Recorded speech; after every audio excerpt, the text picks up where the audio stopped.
নমস্কার বন্ধুরা, কেমন আছেন সবাই?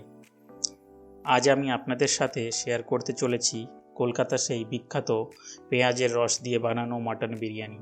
তো চলুন দেখে নিই এই মাটন বিরিয়ানি খুব সহজেই কিভাবে বাড়িতে বানানো যায়। তো এর জন্য আমি প্রথমে 200 গ্রাম পেঁয়াজ নিয়েছি। এই পেঁয়াজগুলোকে খুব পাতলা পাতলা স্লাইস কেটে নিয়েছি। এরপর আমি নিয়েছি দুটো আলু। সেই দুটো আলু আমি হাফ করে কেটে নিলাম।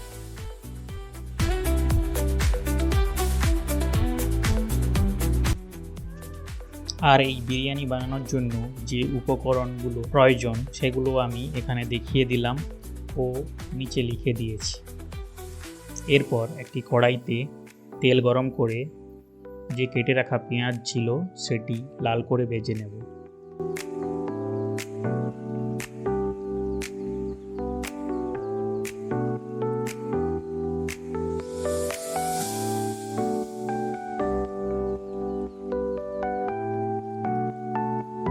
পেঁয়াজ ভাজা হয়ে গেলে কিছুটা পেঁয়াজ আমি তুলে রাখবো, এটি পরে কাজে দেবে। তারপর আমি এই পেঁয়াজ ভাজাতে প্রায় 800 ml এর মতো জল অ্যাড করব।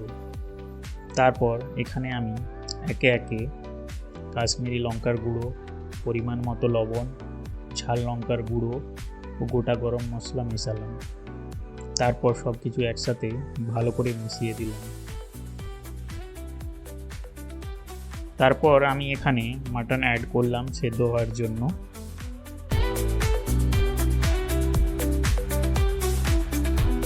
তারপর আবার সব কিছু ভালোভাবে মিশিয়ে দিলাম। তারপর এরই মধ্যে আমি অ্যাড করলাম আদা রসুন বাটার জল, 3 চামচ টক দই,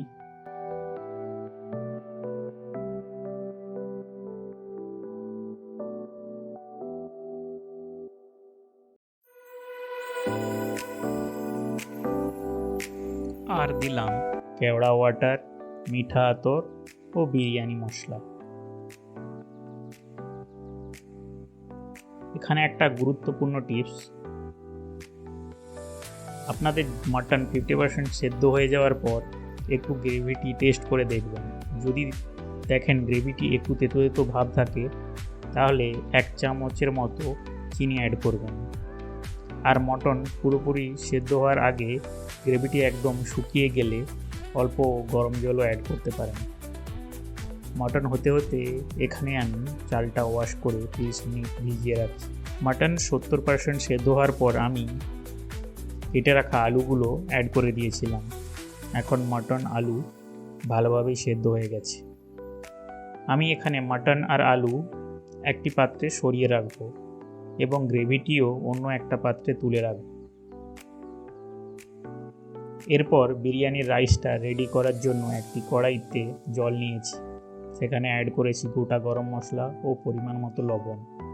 এরপর এই জলে 1 চামচ ঘিও অ্যাড করলাম। তারপর ঢেকে জলটা ফুটে ওঠার জন্য অপেক্ষা করলাম। জল ফুটে উঠতে ভেজানো চালটি অ্যাড করলাম। এরপর চালটি হতে হতে চলুন গ্রেভিটা রেডি করা যাক। এই গ্রেভিতে আমি একটি দুধের মিশ্রণ মেশালাম। এই দুধে মেশানো আছে মিল্ক পাউডার, রোজ ওয়াটার, কেওড়া ওয়াটার, স্যাফরন ও মিঠা আতর, এবং এখানে আরও বিরিয়ানি মশলা ও ঘি অ্যাড করে মিশ্রণটি ভালোভাবে মিশিয়ে নিলাম। এদিকে ভাতটি প্রায় 60% সেদ্ধ হয়ে গেছে। আমি ভাতটি এখন স্টেন করে নেব। তারপর একটি পাত্রে সুন্দর করে একে একে মটন ও তার ওপর আলু দিয়ে একটি লেয়ার বানালাম।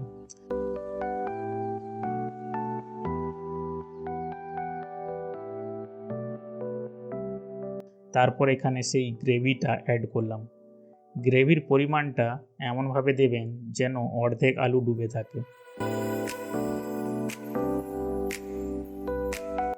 তারপর এখানে আমি 3 চামচ টক দই ইউজ করেছি এবং ঘি অ্যাড করেছি, আর 3টি আলু বোখরাও দিয়েছি। সেটি কাট হয়ে গেছে, এখানে দেখাতে পারলাম না। এরপর উপর থেকে রাইস দিয়ে দেব। আমি এখানে একটি চামচ দিয়ে রাইসটি ভালো করে সাজিয়ে দিলাম।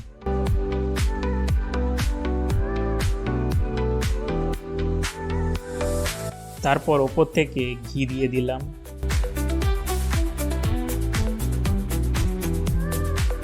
আর দিলাম ওপর থেকে ভেজে রাখা পেঁয়াজ এবং বাকি যে দুধের মিশ্রণটি ছিল সেটাও দিয়ে দিলাম। এরপর পাত্রটি ঢাকনা দিয়ে দিলাম। আর আমার পাত্রের ঢাকনা থেকে স্টিম বেরিয়ে যাবে, তাই আমি এখানে একটি কাগজ দিয়ে জায়গাটি বন্ধ করে দিলাম। দেন আমি লো হিটে 30 মিনিট দম দিয়ে দিয়েছি। এরপর আমার হাতে স্পেশাল বিরিয়ানি একদম রেডি। আপনারাও একইভাবে বাড়িতে পেঁয়াজের রস দিয়ে বানিয়ে নিতে পারেন একদম দোকানের স্বাদে লোভনীয় মাটন বিরিয়ানি।